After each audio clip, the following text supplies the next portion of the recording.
In this video, we will talk about how to make it exciting for you and your kids and your students to create book reports.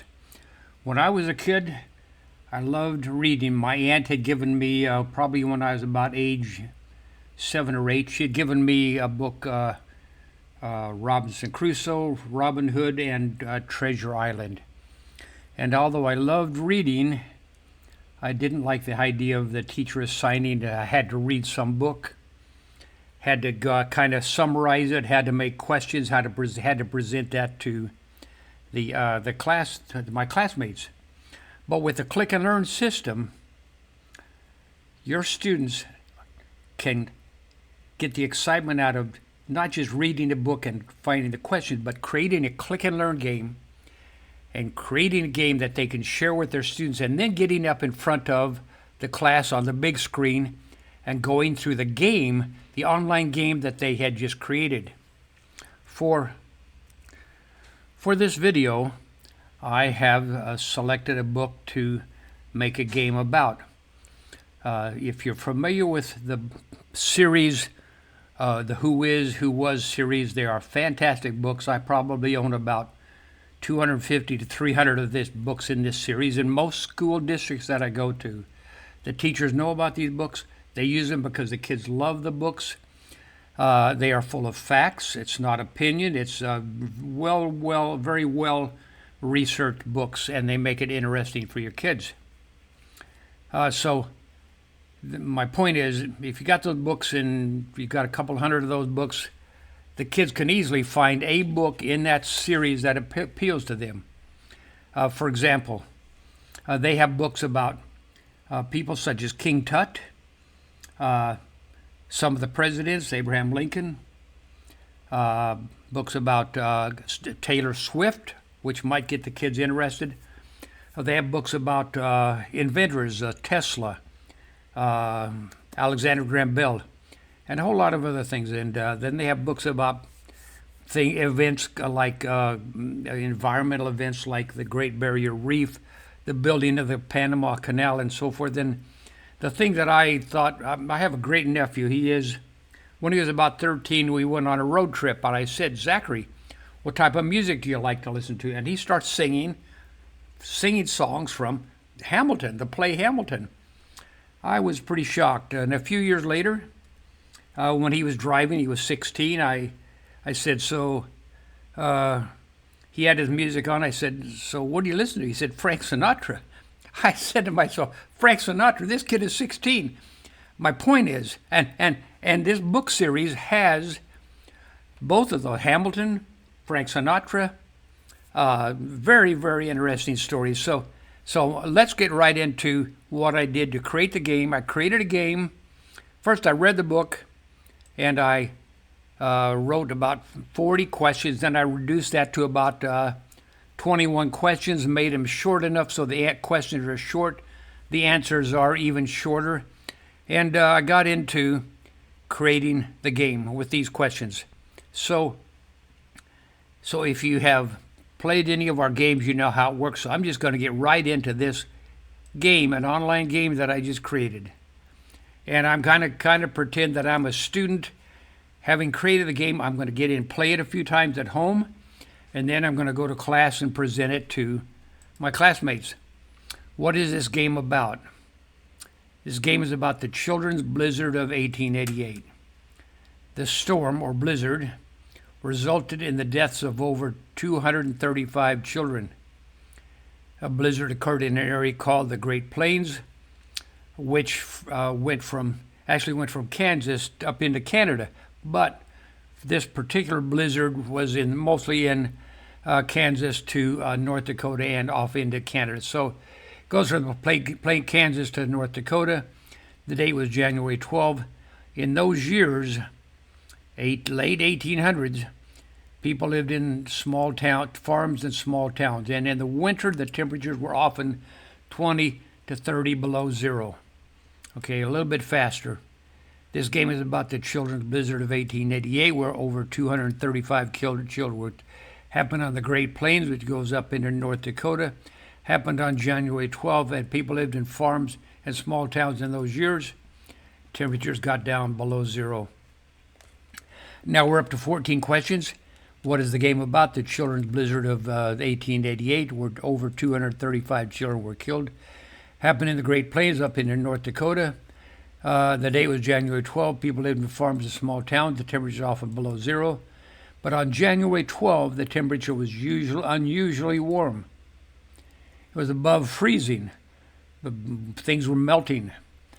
Children attended school in one-room classes, schoolrooms, and January 12th was a Thursday. It was a school day. And they walked miles to school. Blizzards happen when cold air meets moist, warm air. And the blizzard came through just after noon. In those days, the teachers in the one-room schoolhouses were often not much older than the students themselves. Many of the teachers were teenagers.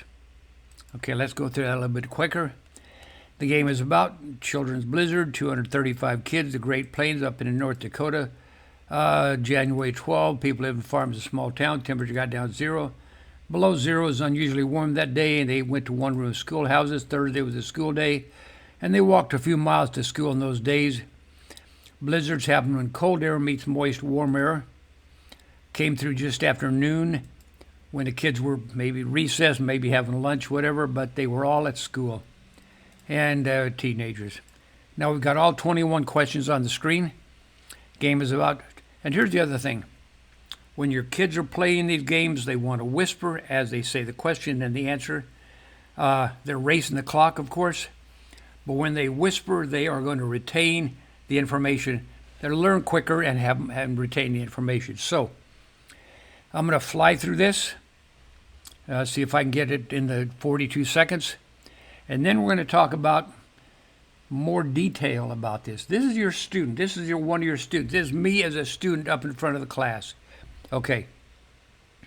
Children's blizzard, 235, happened in the Great Plains up in North Dakota, January 12. Farms and small towns. Winter temperatures below zero, but it was unusually warm that day. Children went to one-room schoolhouses. Thursday was a school day in the summer, or the winter. Walked a few miles to school. Happens when moist, warm air came through just after noon. Teachers are teenagers. Most teachers kept students in the classroom overnight because the blizzard was so strong they couldn't see more than a few feet in front of them, and for them to try and walk home in the blizzard would be dangerous. So many of the teachers kept the students in overnight. Many of the schools were just made of sod, just dirt and grass. And some schools lost their roofs because of the strong winds from the blizzards. For warmth, some teachers even burned their desks. Hundreds of children tried to walk home during the blizzard. Many children got disoriented, could not see more than a few feet in front of them, and got lost. And how can I learn more about this? Read the book. This is a fantastic set of books. When I got this one, I order almost every one that comes out. But when I saw the title, I thought, first of all, I never heard of this blizzard. Secondly, I didn't think that sounded like something I wanted to read. But because the books are made by this company, which is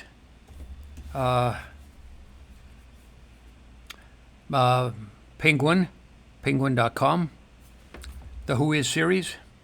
Because it's written by those folks, I decided I'm going to get it. I'm going to make a game. I find it very interesting and educational. So, we did not beat the clock. What is this game about? The children's blizzard. 235 children happened on the Great Plains up in North Dakota. Day was January 12. People live in farms and small towns. Temperatures often below zero, except on this day it was usually warm. Children attended one-room school classes. Thursday was a school day in the winter. Walked a few miles to school, and happens when cold air meets moist, warm air. Blizzard came through just after noon. Many teachers in those years were teenagers. Most teachers kept students in the classroom overnight because it was too dangerous for them to walk. Schools were just made of sod. The winds destroyed some of the roofs. For warmth, some of the teachers burned the desks. Children had to walk home, try to walk home during the blizzard. Many got lost and frozen and died sometime just a few feet in front of the house. They couldn't even see the house. Learn more, read the book. Okay, this time we'll beat the clock. Children's blizzard, 235, Great Plains, North Dakota, January 12th. Small towns got below zero, but on this day it was warm. Children went to one-room schoolhouses. Thursday was a school day. They walked miles to school. Blizzards happened, cold air, warm air. Just after noon, teachers were still teenagers. Teachers kept students overnight. Many students were just made of sod. Strong winds destroyed them. Damage for the warmth, they burned some of the desks. And hundreds of children tried to walk home from all over the Great Plains and all over the schools, all around the countryside, tried to walk home. They got lost. For more information, read the book. Okay. And now, actually, I'm going to go back. I'm going to back up. I'm going to go into that. I'm going to set it onto review mode with all the questions on the screen, and I'm going to go through and tell my classmates about, as Paul Harvey used to say, and now here's the rest of the story. There were blizzards before the one of 1888, but this one was so widespread, and it killed so many people, including so many kids, that it's called the Children's Blizzard of 1888. And they could not really know how many kids were killed because there was not much communication in those years. It did not have telephones. They did not have telegraphs. Morse code was just coming along in those years. So they did not have communication. And even if they had a newspaper that says there's a blizzard coming, they would not know that. So we really don't know how many kids died, but we think it was over 235. Some estimates up to 235 kids, little kids. The blizzard occurs in this area called the Great Plains. The Great Plains actually goes from northern Texas all the way up into Canada, but this particular one we're talking about, this incident happened from Kansas to North Dakota. The date was January 12, 1888, and in those years, people lived on farms in small towns, and to get from one place to another, they had carriages and horses and things like that. But the kids usually did walk to school. People lived on farms and small towns. And the winter temperatures were often, people got used to this. It was so much, it was below zero so much that when it got above freezing one day, they felt this is unusually warm, and some kids went to school, walked to school. It's like the first day of spring. And so many of these kids went to school in these shirt sleeves and light jackets. They attended school in one-room schoolhouses. Sometimes there were 2 stories. Thursday was a school day. They often walked a few miles to school. Blizzards happened. Cold air meets moist warm air coming together. Came through just after noon. It was completely unexpected. And the teachers were teenagers. Now we're given responsibility for the lives of these kids to kids that are, this one teacher down here at the bottom, she was one of the heroes, got her kids, she was only 19 years old, but had great responsibility. Kept them overnight in the school. Schools were made of sod, damaged because of strong winds. Teachers burned desks. Some kids went home, tried to walk home during the blizzard. Many of them got lost. Not just kids got lost, adults got lost and froze to death. You can learn more by reading the book. Okay, so I've kind of told the backstory, so now we're going to fly through this one more time. Children's Blizzard of 1888, 235 kids happened to the Great Plains up in North Dakota, January 12, 1888. Farms of small towns, temperatures usually below zero, but it's unusually warm. Children went to one-room schoolhouses. This is a school day. Walked a few miles to school. Cold air, warm air. Blizzard just came just after noon. Teachers were still teenagers. Kept students overnight in the classroom. Schools were made of sod. Not always. A lot of them were made with wood, but many were made with sod. The winds damaged those. For warmth, the teacher burned the desks. Some kids tried to get home on their own through the blizzard. They got lost. You can read more by reading the book. And now the next next section would be random order. So we could do that, but I'm going to move right into, you know how it works. You know how it works. So I'm going to go right into test mode and see if I can get 100%. Okay, I can get 100%, of course, and so can your students. But I have found in my life that people learn the best when they have to teach something. And when your kids know, when your students know that they're going to be standing up in front of the classroom and teaching something, I worked for Votech back in the 80s when personal computers came out because I wanted to learn about personal computers. I learned more by teaching than I could have by attending class, actually. And then when the internet came out, I volunteered at the library to teach things. I learned so much.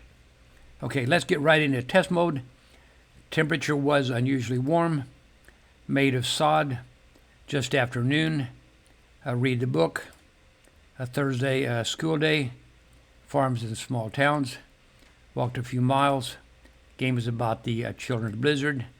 Teachers were still teenagers. Tried to walk home during the blizzard. One-room classes. Not find the room, got lost. Kansas to North Dakota. Temperatures were often below zero. Teachers kept overnight. Lost roofing because of high winds. Date was January 12. Storm is over 235 kids. I've answered 18 so far, so I've got 3 more to go. Burned the desks. I recall the Great Plains. And happened when cold air meets moist, warm air. So I got 100%. And it's not so much that I got 100%. The big thing is it makes reading more fun for these kids.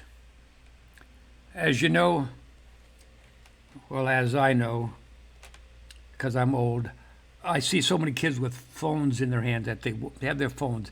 Many of them, like my nephew, Zachary, did not seem interested in reading, but if you find something interesting, something they like, more likely they're going to enjoy reading. So I just wanted you to know that it is truly that easy.